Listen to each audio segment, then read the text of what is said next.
जय श्री राधे कृष्ण वंदे जगद्गुरु। आज से कृष्णंकर श्रीमुख निश्रुत बाणी बा जहा गीता आमे गत अध्याय किछि दिन धरी आलोचना करुचे। तो गोटे आनंदर जिनिस गोटे खुशीर जिनिस शुणा भल लगे। भगवान कथा विभिन्न लोकंकर विभिन्न कथा बहुत सुंदर कहीं ना जेहेतु भगवानंकर लीलामृत रसामृत अधरामृत भगवानंकर सबकि भगवानंकर जहाँ किसी आसी थाए से अमृत सदृश। तेणु जेकोसी जड़े साधु सन्त हो कि जड़े साधारण मनुष्य हो जिते भगवान कथा कई बेल आलोचना करती बहुत भल लगे। मत निजक भी शुणा भल लगे। तो यही परिप्रेक्षी रे आमे जाइचे मन भितर अनेक क्वेश्चन आसे। अच्छा मु बहुत पाप कर्म करुच्ची कुकर्म करुच्ची तेबे मोर कौन उद्धार हो पार? मु तो कौन साधु सन्त नुहे, मु तो कौन धर्मात्मा नुहे, मु विभिन्न प्रकार कुकर्म अपकर्म करिछि ता भितर मते कौन मोर कौन उद्धार हो पार? आज से कथा उपरे जानिबा। भगवान कृष्णचंद्र केते दयालु केते कृपालु। से समस्त जीवजंतुंकर समस्त जीव सत्तार उद्धार पाई चाहती। वास्तविक देखिया गले आमे समस्त तांकरी पाखरु ही उत्पन्न होइछे, पुणी प्रलय काल रे तांकर सहित विलीन होइजिबा। किंतु आरि भितरे आमे प्रभुंकर प्रिय पात्र होई परिबा किबा प्रभुंकर शरण को आसीबा। आम जीवन को माने पुतिगंधमय नरकमय ए जो जन्म मृत्युर चक्र भितर आमे मुक्त होई परिबा। से कथा उपर आलोचना होइछि। जहाँ भी हो से सद्गुरुंकर आशीर्वाद भगवानंकर कृपा साधु सन्त मानकर आशीर्वाद ब्राह्मण वैष्णव मानकर आशीर्वाद को पाथ्य करी एई गीता ज्ञान भीतर को प्रवेश करिबा। ओम गुरुर् ब्रह्मा गुरुर् विष्णु गुरुर्देव महेश्वर गुरु साक्षात् परम ब्रह्म तस्मै श्री गुरुवे नमः। त्वमेव माता च पिता त्वमेव बन्धु च सखा त्वमेव विद्या द्रविणं त्वमेव सर्व मम देव देव। जितबले गीता आमे शुणिबा गीता भितर होउचंदी हमर कोन अछि करन्यास हृदयन्यास ध्यान केउ भली भाव रे आमे सब करि परिबा। ता भी गीता पढिला आमे जानिबा गीता महात्म्य। गीता पढ़ले कौन होची? प्रथम रे आमे जानथिले कौन ना गीता शास्त्रमिदं पुण्यं ज पठेत पयत पुमान् विष्णु पदवाप्नोति भय सुखादिवार्जित। किछि पुण्य मिलुछि आउ कोन हेउछि ना आमे समस्त भय सुखरु मुक्त हो जाऊे। भगवानंकर पाद पद्म को ध्यान करी भगवानंकर पदार बिंदरे निज मति को स्थिर रखी ए सब काम क्रोध जागतिक सुख ये सब भीतर आमे सुख दुख आमे मुक्त हो पारुछे।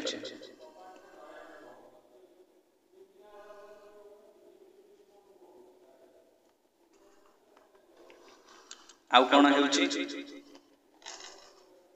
ना आमे जहाँ पूर्व अध्याय मानकर सब शुणिथिले जे कि जड़े भक्त भगवान को कौन दे पारे न पत्रं पुष्पं फलं त्वयं जो मे भक्त्या प्रदर्शति तदहं भक्त्युपहृतमस्नामि प्रियतात्मनः।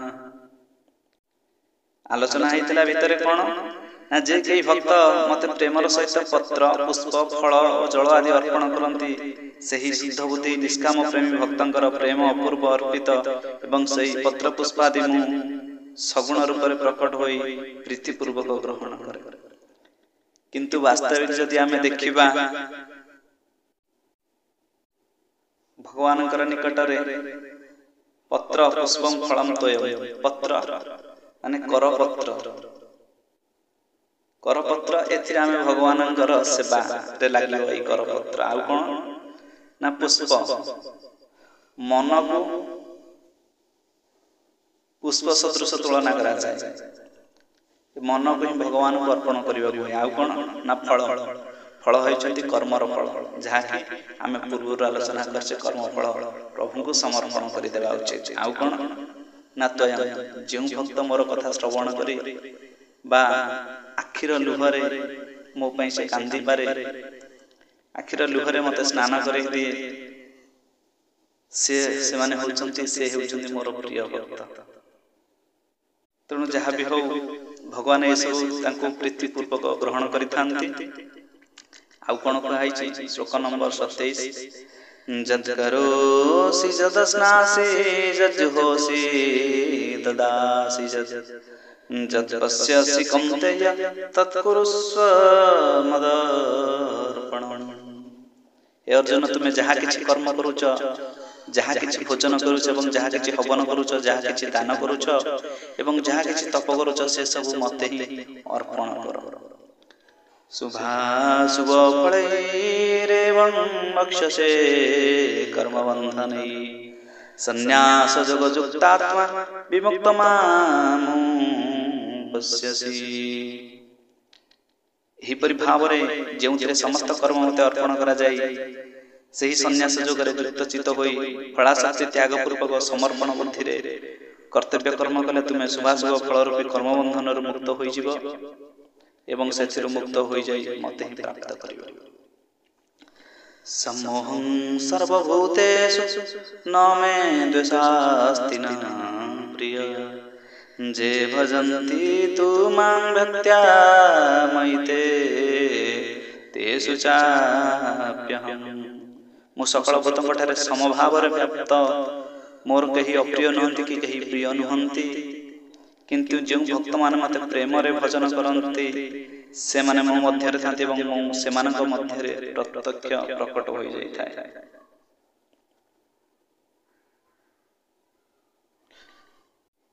ଗୋଟେ କଥା ନାହିଁ କି, ପ୍ରେମର ଠାକୁର ପ୍ରେମର ଟାଣେ ଆସିଥିଲେ ବୃନ୍ଦାବନେ, ଆଉ ସେ ଯେ ପ୍ରେମ କାଙ୍ଗାଳ ହରି ନ ଆସିକି ରହିପାରେ। ଗୋବିନ୍ଦ ବୋଲି ଡାକ ଦେଖି, ଗୋବିନ୍ଦ ବୋଲି ଡାକ ଦେଖି। ଯେତେବେଳେ ଆମେ ପ୍ରେମର ସହିତ ଭଗବାନଙ୍କୁ ଡାକିଥାଉ, ସେତେବେଳେ ଭଗବାନ ପ୍ରତ୍ୟକ୍ଷ ଭାବରେ ପ୍ରକଟିତ ହୋଇଥାନ୍ତି। ତାଙ୍କୁ ପ୍ରେମର ସହିତ ହିଁ ଭଜନ କରିବାର ଅଛି। କିନ୍ତୁ ଯେଉଁ ଭକ୍ତମାନେ ପ୍ରେମରେ ଭଜନ କରନ୍ତି, ସେମାନେ ଯିଏ ଭଗବାନଙ୍କୁ ପ୍ରେମର ସହିତ ଭଜନ କରିଥାନ୍ତି, ଭଗବାନ ତାଙ୍କ ଭିତରେ ଥାନ୍ତି, ସେ ଭଗବାନଙ୍କ ଭିତରେ ଥାନ୍ତି। ଆଉ ଭକ୍ତ ଭଗବାନ ଦୁହେଁ ଅଭିନ୍ନ ହୃଦୟ, ଭକ୍ତ ସଙ୍ଗ ବିନା କେବେ ଭାବ ନ ହୋଇବ।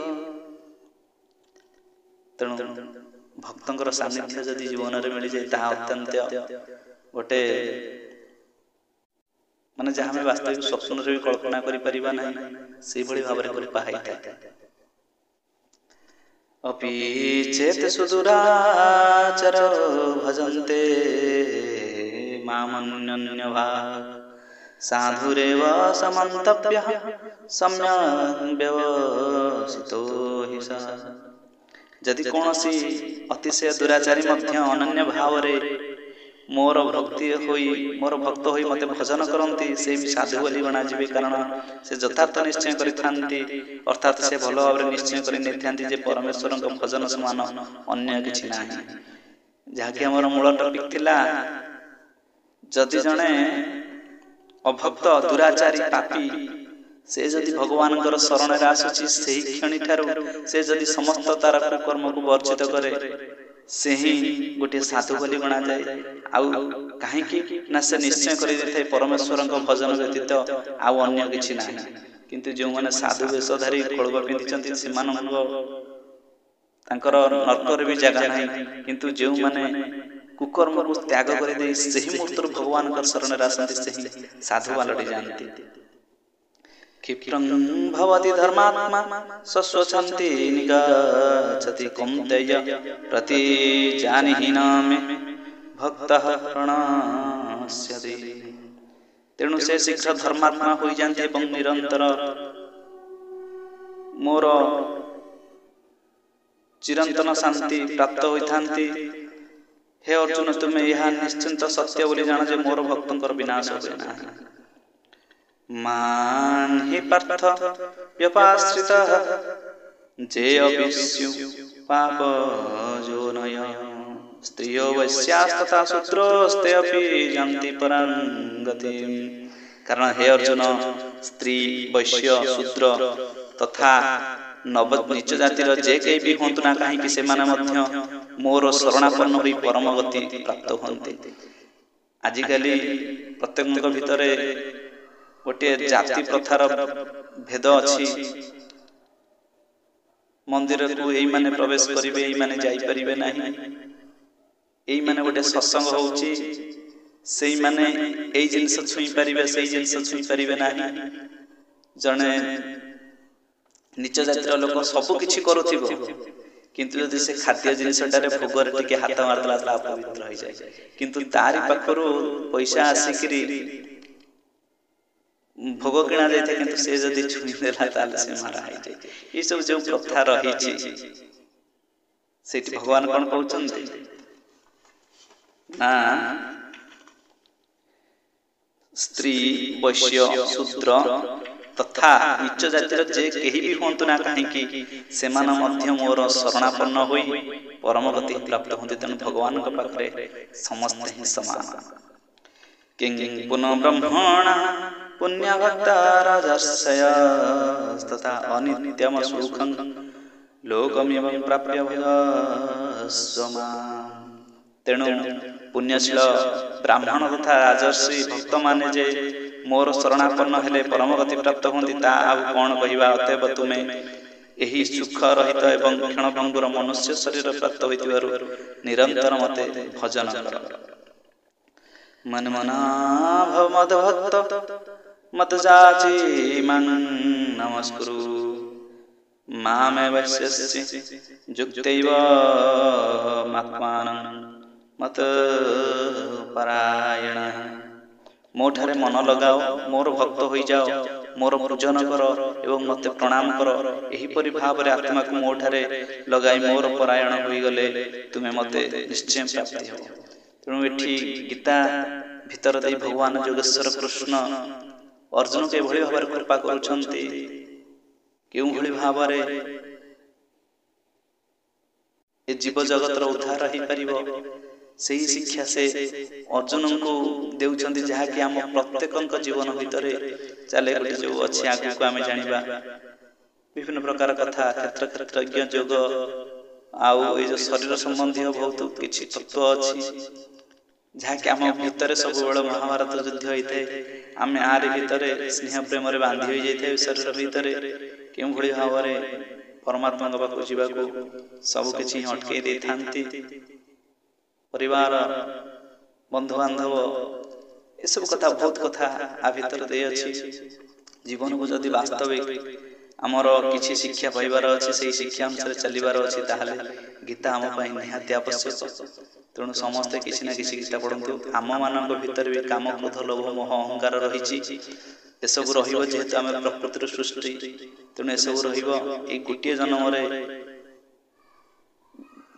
ताहा आम पाखर दूरीभूत हो पारे बारंबार बारंबार चेष्टा करने द्वारा जमी गोटे आम लक्ष्य स्थल में पहुँची जापरू से भाव में बारंबार लगेले मन भर काम क्रोध लोभ मोह दूरीभूत हो जाए प्रभुकर से प्रेम करुणा अमृतर बारिधारा आम उपरकू बर्षि उठिब। तेणु आज गीता ज्ञान यही नवम अध्याय परिसमाप्ति घटुची 34 नंबर श्लोक आगू जानिबा विभूति जोग 10म अध्याय कत अध्याय जानिबा